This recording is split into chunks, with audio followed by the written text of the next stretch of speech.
കോഴിക്കോട് നന്ദി ചെങ്ങോട്ടുകാവ് ബൈപ്പാസിൽ അടിപ്പാതയ്ക്ക് മുകളിലൂടെ ഡിവൈഡറിന്റെ ഇടയിൽ സ്കൂട്ടർ അപകടം.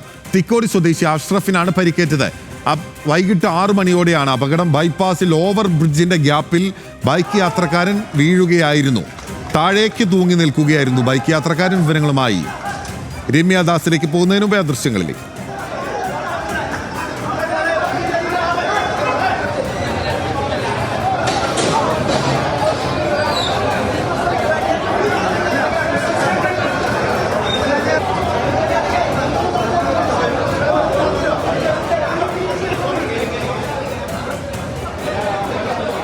രമ്യദാസാണ് നമുക്കൊപ്പം തത്സമയം ചേരുന്നത് കോഴിക്കോട് നിന്ന്. രമ്യ, എങ്ങനെയാണ് ഈ ഇടയിൽ ആ ബൈക്ക് ഉൾപ്പെടെ കുടുങ്ങിപ്പോയത്? ആ ബൈക്ക് തൂങ്ങി നിൽക്കുകയായിരുന്നു താഴേക്ക്.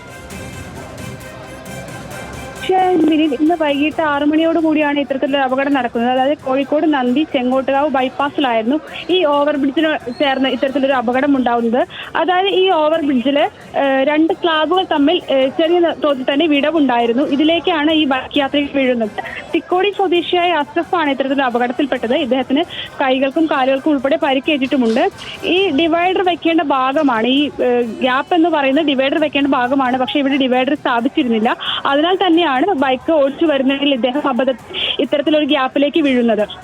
ഇദ്ദേഹം ഈ ഗ്യാപ്പിൽ സ്കൂട്ടറും വാഹനവും ഇദ്ദേഹവും തൂങ്ങി നിൽക്കുന്ന അവസ്ഥയിലായിരുന്നു ഉണ്ടായിരുന്നത്. ഈ അടിപ്പാതയിലൂടെ പോയ ബസ്സിൽ യാത്രികരും ഉൾപ്പെടെ ഇത് കണ്ടുകൊണ്ട് നിർത്തുകയും ഇദ്ദേഹത്തെ രക്ഷിക്കാനുള്ള പരിശ്രമങ്ങൾ നടത്തുകയും ചെയ്തു. ഈ സമയമാണ് കൊയിലാണ്ടിയിൽ നിന്നും അഗ്നിരക്ഷാ സേനയെ കൂടി സ്ഥലത്തെത്തുകയും ഇദ്ദേഹത്തെ രക്ഷിച്ചെടുക്കുകയും ചെയ്തത്. ബൈക്കും അതുപോലെ തന്നെ ഇയാളെയും പുറത്തെടുത്തു.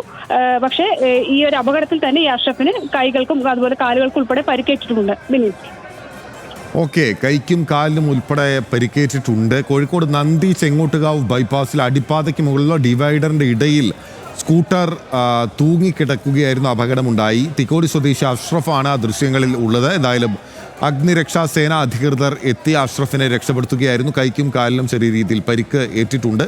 സ്കൂട്ടർ ഉൾപ്പെടെ അവിടെ നിന്ന് പുറത്തെടുത്തു എന്നാണ് നമുക്ക് മനസ്സിലാക്കാനാകുന്നത്. രമ്യയാണ് വിവരങ്ങൾ നൽകിയത് കോഴിക്കോട്.